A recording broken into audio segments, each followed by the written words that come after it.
Berbicara masalah untuk mengurangi, pada dasarnya kaidahnya sesuatu yang sudah jadi kebiasaan itu susah untuk dihilangkan. Orang Indonesia datang ke Hadramut disuruh makan roti nggak pakai nasi, nggak bakal mau, pasti nyarinya nasi, nyari kemana-mana nasi. Jadi tidak mudah untuk menghilangkan kebiasaan. Begitu juga sesuatu yang sudah terjadi kebiasaan orang-orang kita sebagai umat Islam yang mengaku cinta kepada Nabi Muhammad SAW itu amat susah. Tetapi untuk mengkantar ataupun untuk mengurangi daripada sesuatu yang sudah terjadi, jangan pernah sekalipun kita duduk di suatu majelis melainkan kita berbicara tentang kehidupan Nabi Muhammad SAW, sehingga akan tumbuh cinta di dalam obrolan tersebut. Tidak ada cinta kepada orang kafir, jangan dibuka celah sama sekali. Kita ini setiap duduk ngobrol jarang cerita masalah Nabi. Yang cerita pemain bola, itu klub itu kemarin main berapa kosong. Yang kedua, tidak berkumpul seorang perempuan dengan perempuan, ngerumpinya nggak ngerumpi tentang masalah sejarah Nabi, tapi yang diperumpikan acara ini mainnya kapan, jam tayangnya ini kayaknya berubah ya, kemarin nonton kok nggak ada. Tidak akan bisa kecuali dalam diri kita ada kesadaran saya ingin berubah. Kalau sudah ada kesadaran ingin berubah, yang kedua, jangan kita duduk di satu tempat kecuali kita bercerita tentang Nabi Muhammad SAW, dimulai dari siapa? Dari diri kita masing-masing. Jangan pernah di suatu tempat melainkan kita cerita Nabi Muhammad SAW.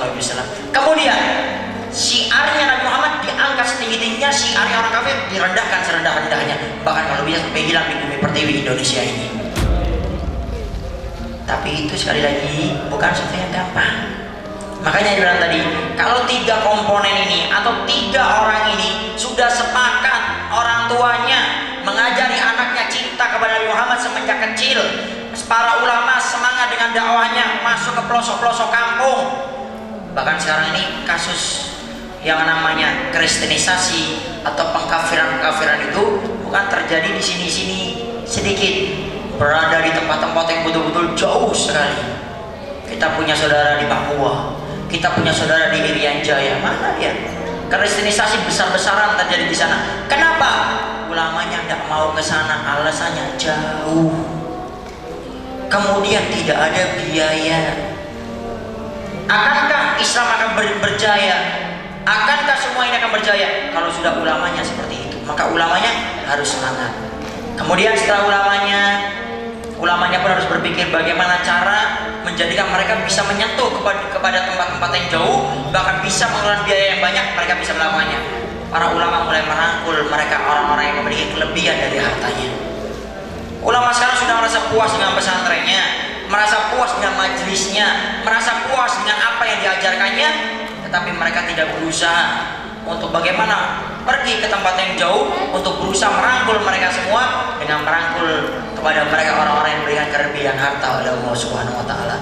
Kalau sudah ulama seperti ini kemudian mereka masuk ke dunia-dunia yang sekarang sudah mulai dimasuki oleh orang-orang kafir, khususnya para pemuda-pemudi yang masuk ke situ, maka para ulama bisa mengkantar dari sana. Kemudian yang ketiga, yang terakhir tadi, kita sebagai para pemuda dan pemudi jangan pernah duduk satu tempat melainkan kita bercerita Nabi Muhammad, dan tidak ada kita itu menciarkan syiar orang kafir, tapi yang ada kita menciarkan daripada syiarnya Nabi Muhammad SAW, dan mulailah daripada diri kita masing-masing. Walaupun kita anak kecil, Ustadz, anak-anak kecil Ustadz, belum jadi pemuda, saya balik aja belum Ustadz, paling masih tambis. Lalu apa yang harus saya lakukan Ustaz?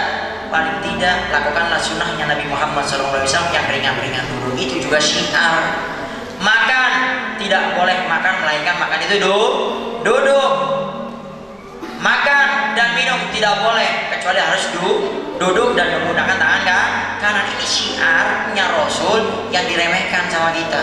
Bayangkan kalau satu kampung Sendang seluruhnya makan minumnya duduk dan tangan kanan, tidak ada orang kafir berani masuk ke tempat ini.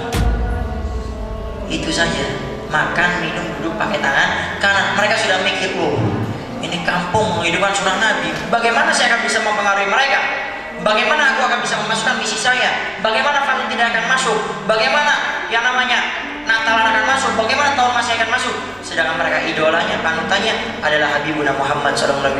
Maka kalau kita sudah mengasihi syiarnya Nabi, syiar mereka kita hancurkan semuanya dengan kita tidak memberikan syiar-syiar itu ada, maka insya Allah dengan ini semua sedikit demi sedikit acara-acara yang dibenci oleh Allah dan Rasulullah akan berkurang sedikit demi sedikit, dan kita minta kepada Allah mudah-mudahan acara itu pun dihilangkan dari tempat kita dan daripada orang-orang Islam semua. Wallahu a'lam bishawab.